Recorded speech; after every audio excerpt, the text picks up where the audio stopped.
स्नेहा नाम की तरह प्यारी और चुलबुली सी थी। बाप की लाडली और माँ की आंखों की पुतली थी। माँ बाप ने बड़े अरमानों के साथ स्नेहा को शादी करके वेद के साथ विदा कर दिया। स्नेहा बेटी से बहू बनकर किसी का घर संभालने आ गई। अब न जाने कैसे निभाएगी स्नेहा ससुराल की जिम्मेदारियां। सास ललिता ने कहा, बहू, आज तुम्हारा पहला दिन है तो समझाए देती हूँ। सुबह 4 बजे उठकर नहा लेना, उसके बाद दुर्गा माँ के चरणों में दीपक जलाकर आरती लेना, तब कहीं रसोई में जाना। समझ गई ना? मम्मी जी, 4 बजे? हाँ, 4 बजे। ससुराल का पहला दिन है ना, इसलिए। क्या यार, ये सास है या ललिता पवार? कुछ कहा क्या बहू? नहीं नहीं मम्मी जी, मैं तो ये कह रही थी कि इतनी सर्दी में भला इतनी जल्दी कौन उठता है? मम्मी के घर तो। नहीं बहू, ये मम्मी का नहीं, सासू मम्मी का घर है। नियम से चलना पड़ेगा। और वैसे भी कल तुम्हारा ससुराल में पहला दिन है। उफ, सर्दी में ससुराल का पहला दिन ना हुआ, बवाल हो गया। रात में 12 बजे के बाद वह अपने कमरे में गई तो देखा वेद कमरे में उसका इंतजार कर रहा था। हाँ स्नेहा, बहुत देर कर दी। मैं कब से तुम्हारा इंतजार कर रहा था। वैसे स्नेहा, बहुत सुंदर लग रही हो। मैं हमेशा तुम्हें अपनी पलकों पर बैठा कर रखूंगा। अच्छा, ये बताइए, बाथरूम किधर है? उसमें नहाने के लिए साबुन, टॉवल, शैम्पू है? गर्म पानी है और मग, बाल्टी? ये क्या स्नेहा, मैं तुमसे इतनी रोमांटिक बातें कर रहा हूँ और तुम ये क्या साबुन, शैम्पू, मग, बाल्टी लेकर बैठ गई? घड़ी में देखो, 12:30 बज गए हैं। शादी की कई दिनों की रस्मों में थक गई हूँ और ऊपर से मम्मी जी ने कहा है कि बहू सुबह 4 बजे उठकर नहा लेना, कल ससुराल में पहला दिन है। अब आप ही बताओ, मैं क्या करूं? कोई नहीं, चलो तुम टेंशन मत लो और अब आराम से सो जाओ। मैं तुम्हें सुबह जल्दी उठा दूंगा। स्नेहा चुपचाप सो गई। आज उसे अपने मम्मी पापा की बहुत याद आ रही थी। सुबह वेद 3:30 बजे उठकर गैस पर पानी गर्म कर लाया। 4 बजे स्नेहा को जगाया। तब कहीं वह 5 बजे नहाई और तैयार होकर पूजा करने लगी। पूजा कर ही रही थी कि ललिता मंदिर में घंटी की आवाज सुनकर जाग गई और बोली, अरे वाह, बहू तो बड़ी संस्कारी है। समय से ही उठकर सब काम निपटा लिए। मम्मी जी, वेद ने सुबह जल्दी जगाकर गैस पर गर्म पानी करके दे दिया था। तुम गर्म पानी से नहाई हो? जवान खून होकर भी? मैं तो बुढ़ापे में भी ताजे पानी से नहाती हूँ। 1000 रुपए का सिलेंडर तो इस तरह 4 दिन भी न चलेगा बहू। ताजे पानी से नहाने की आदत डाल लो। चलो, तब तक मैं नहा कर आऊं, तब तक चाय बना लो। स्नेहा के ठंड के मारे दांत किटकिटा रहे थे। ऊपर से सासू माँ का आदेश। भला सुबह 5:30 बजे कौन चाय पीता है? अभी तो घर में सब सो रहे हैं। सबसे पहले स्नेहा अपने कमरे में गई और अपने जैकेट, ग्लव्स और जूते पहनकर रसोई में आई। कुछ देर बाद चाय बन चुकी थी। ललिता नहा कर आई और आते ही चिल्लाई, बहू, ये क्या? रसोई में तुम जूते पहनकर कैसे घुस गई? मम्मी जी, वो पैर सर्दी से सुन्न पड़ गए हैं। अब फर्श ठंडा है इसलिए पहन लिए। सर्दी लगने से ना मेरी उंगलियां सूज जाती हैं। बहू, सर्दी हो या गर्मी, जूते चप्पल पहनकर रसोई में नहीं आना चाहिए। और ये दस्ताने पहनकर तुम आटा कैसे गूंदोगी? सर्दी तो है बहू, लेकिन ऐसे कैसे चलेगा?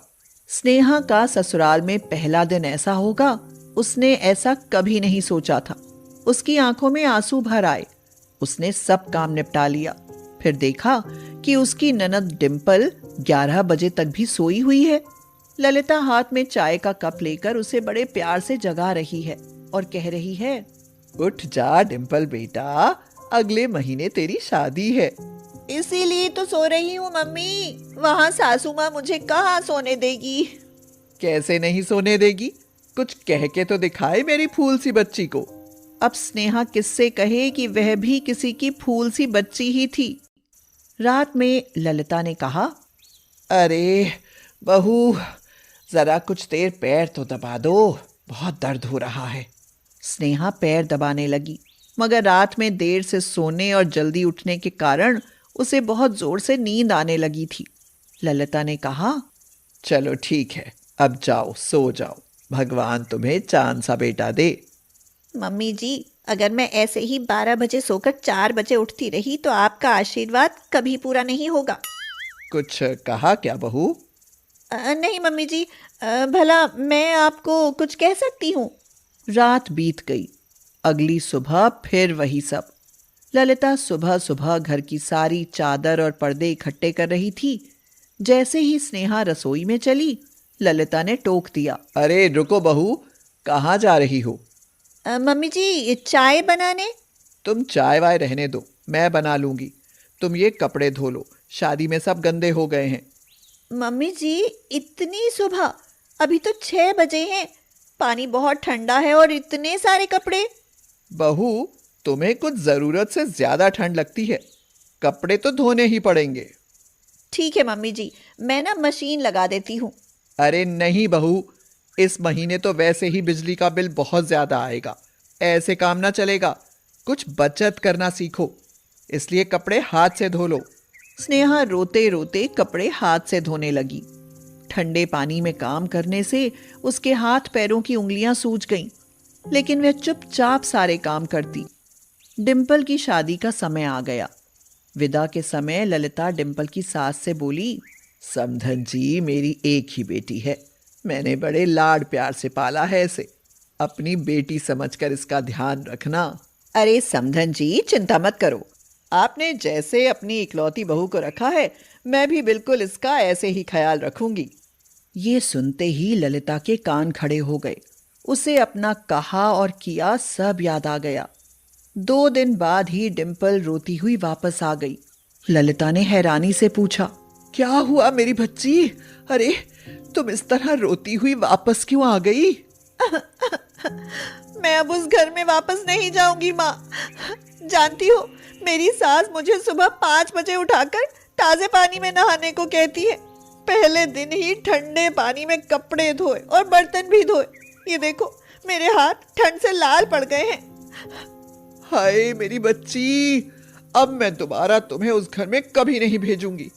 ठंड में कितना बुरा हाल हो गया है मेरी बेटी का, वो भी ससुराल में पहले ही दिन। मम्मी जी, मैं तो कहती हूँ डाइवोर्स दे देना चाहिए। भला 5 बजे कौन सास बहू को ठंड में नहाने के लिए कहती है? आप भी तो हैं, आज तक 5 बजे नहाने के लिए नहीं कहा। पहले दिन भी 4 बजे जगाया और आज भी 4 बजे को नहाने को कहती हैं। रही बात कपड़े और बर्तन की, यहाँ तो मैं कर लेती हूँ, लेकिन वहाँ हमारे घर की बेटी करे, वो भी ससुराल के पहले दिन। ऐसा नहीं होना चाहिए मम्मी जी, तुम तलाक दे दो डिंपल। हाँ।